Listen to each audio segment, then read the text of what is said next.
इस क्वेश्चन में पूछा है कि how much positive and negative charge is there in a cup of water, suppose the water is 250 grams.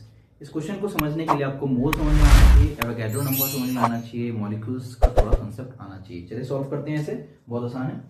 कि formula होता है आपको क्वांटाइजेशन को यूज कर दो यानी। अब हमें एन फाइंड करना है, एन फाइंड करने के लिए मॉलिक्यूल्स फाइंड करने होंगे।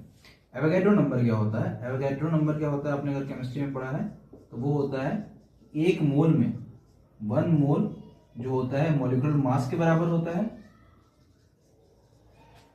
और मॉलिक्यूलर मास की जो वैल्यू होती है वो कितनी होती है? 1 मोल में जितने नंबर ऑफ मॉलिक्यूल्स आएंगे वो कितने आएंगे? 6.022 इंटू 10⁻23। जो नंबर ऑफ मॉलिक्यूल्स है वो है 6.022 इंटू 10⁻23। इतने मॉलिक्यूल्स हैं, ठीक है जी, इतने मॉलिक्यूल्स हैं। और मॉलिक्यूलर मास कितना है वाटर का? वाटर क्या होता है? वाटर है, वाटर क्या होता है? H2O।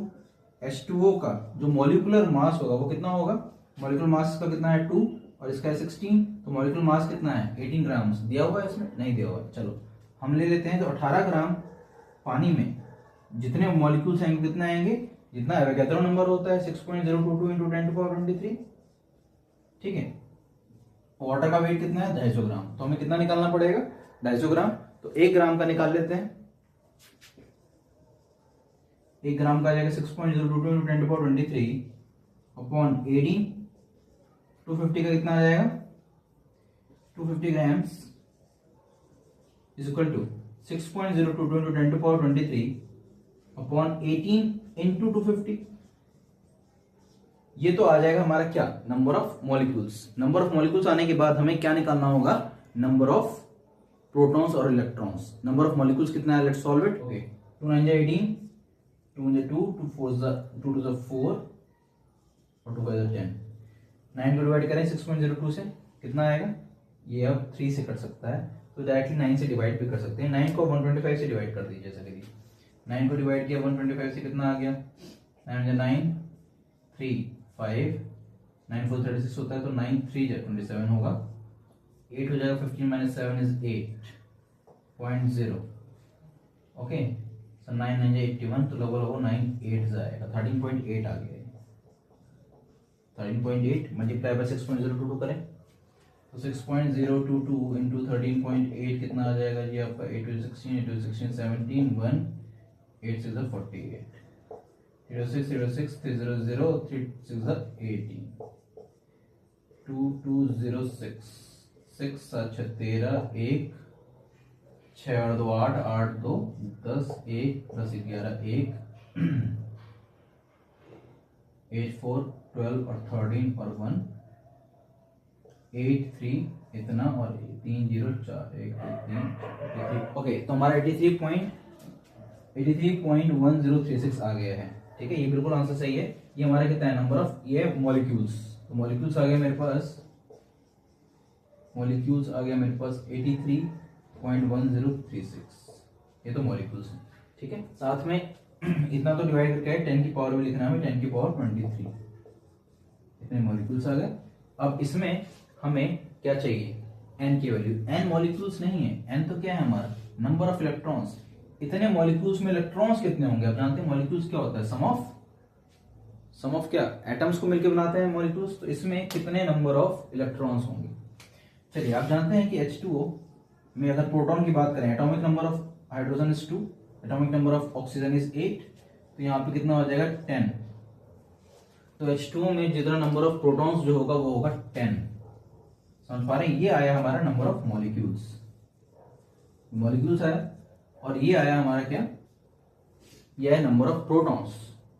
ओके, तो इतने मॉलिक्यूल्स में ये तो हमारा नंबर ऑफ मॉलिक्यूल्स आया, और हर मॉलिक्यूल में क्या है? Number of proton. क्योंकि मॉलिक्यूल क्या होता है? फॉर एग्जांपल H2O का मॉलिक्यूल है आपके पास, H2O, ठीक है। ये 2 एटम इसके मिले हैं हाइड्रोजन के, और 1 ऑक्सीजन का मिला है। ये H है, ये H है, ये ऑक्सीजन है। इसमें भी तो इलेक्ट्रॉन प्रोटॉन होंगे।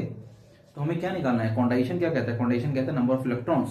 इतने मॉलिक्यूल आ गए। एक मॉलिक्यूल में कितने हैं? एक मॉलिक्यूल में आपके H2O में 10 क्या है? इलेक्ट्रॉन्स और प्रोटॉन्स। 10 इलेक्ट्रॉन्स और प्रोटॉन्स हैं। इतने मॉलिक्यूल्स हैं, एक मॉलिक्यूल में इतने हैं। तो इतने मॉलिक्यूल्स में कितने होंगे? इन दोनों को मल्टीप्लाई भी तो करना पड़ेगा। तो हमारे पास एक मॉलिक्यूल में, 1 मॉलिक्यूल में जो हमारे पास इलेक्ट्रॉन्स हमारे पास एक मॉलिक्यूल में, वन मॉलिक्यूल में जो हमारे पास इलेक्ट्रॉन्स और प्रोटॉन्स आ गए, वो कितने आ गए जी? 10 इलेक्ट्रॉन्स। जानते हैं H2 मॉलिक्यूल्स में इतना होता है। कितने मॉलिक्यूल्स आ गए थे हमारे पास? 83.1036 इंटू 10⁻23 में कितने इलेक्ट्रॉन्स होंगे? सिंपली ये से मल्टीप्लाई हो जाएगा, that is 83.1036 into 10⁻23 multiply by 10 की पावर ऐड हो जाएगी, सिंपली 83.1036 इंटू 10⁻24। ठीक है जी, ये क्या आ गया हमारा? Number of molecules. तो n की वैल्यू हमें मिल चुकी है। सिंपली अब चार्ज निकालना है। क्या क्वेश्चन पूछा था? How much positive and negative charge. Positive negative charge कितना होगा? Q इक्वल टू n ही लगा दो। तो Q इक्वल टू n कितना मिल गया? 83.1036 इंटू 10⁻24 इंटू E की वैल्यू कितनी होती है जानते हैं? 1.6 इंटू 10⁻19। ओके, 1036 को हम हटा सकते हैं क्योंकि 0 और 36 की वैल्यू ज्यादा कोई मैटर नहीं करती है। 83.1 और 1.6 को मल्टीप्लाई कर लेते हैं, देखिए क्या आता है। 1.6 6 में 6 से 18 और 6 से 8 48 और 49 831386993 12 और 12 और 13 132.96 इंटू 10⁻24 और 19 कितना माइनस करेंगे? 24 में से 19 चला गया, कितना हो गया? 5 19 20 21 5 10⁻5। बिल्कुल सही है आंसर। अगर इसको हम इधर ले जाएंगे, अगर मैं इसको इधर ले जा रहा हूं, अगर मैं कुछ स्टैंडर्ड करना है तो यानी 100 से डिवाइड करूंगा, 100 से डिवाइड करूंगा तो 100 से मल्टीप्लाई करूंगा। ठीक है, तो 100 से डिवाइड करने के बाद ये पॉइंट इधर आ जाएगा। ऐसा भी कर सकते हैं, यहां तक आंसर भी छोड़ सकते हैं। पॉइंट यहाँ आ गया और 100 से मल्टीप्लाई करने पर 10⁻2 हो गया। 10⁻2 होने के बाद 5 + 2 क्या हो जाएगा? 7 हो गया। तो आंसर इतना भी लिख सकते हैं और पहला वाला आंसर भी सही है और ये भी आंसर आपका बिल्कुल सही है। इतना कूलम आंसर आ जाएगा। तो आपने बहुत बेहतरीन ढंग से सीख लिया। पहले क्या किया हमने, तो इसको रिवाइज कर लेते हैं। हमें पूछा था चार्ज कितना है, चार्ज का हमने ग्राम दिया हुआ था, कितना ग्राम दिया, एवोगैड्रो नंबर। हमें मॉलिक्यूल्स गए, मॉलिक्यूल से फिर हमने n निकाला, नंबर ऑफ इलेक्ट्रॉन्स। मॉलिक्यूल्स निकालने के लिए हमने क्या किया, पहले बताया कि भाई 18 ग्राम में इतने मॉलिक्यूल्स होते हैं, तो 1 ग्राम में इतना, और 250 ग्राम में कितने मॉलिक्यूल होंगे? इतने मॉलिक्यूल होंगे। ठीक है, 250 ग्राम में इतने मॉलिक्यूल आ गए। अब भाई एक मॉलिक्यूल में 10 इलेक्ट्रॉन होता है तो 83 इतने मॉलिक्यूल में कितना आएगा? मल्टीप्लाई कर दिया, इतने आ गए, इतने इलेक्ट्रॉन्स आ गए। इतने मॉलिक्यूल्स में कितने इलेक्ट्रॉन्स होंगे? इतने इलेक्ट्रॉन्स आ गए। अब क्या हो गया? Q इक्वल टू n लगा दिया, n बदल गया, E बदल गया, लगा दिया हमने Q इक्वल टू n से लगाने के बाद E की वैल्यू रख दी और n की वैल्यू रख दी, तो आ गया हमारे पास 1.3296 × 10⁻7 charge. It is coulomb. Last में कितना आ गया हमारे पास? इतना कूलम। तो ये सेशन होपफुली आपके लिए इंटरेस्टिंग हो।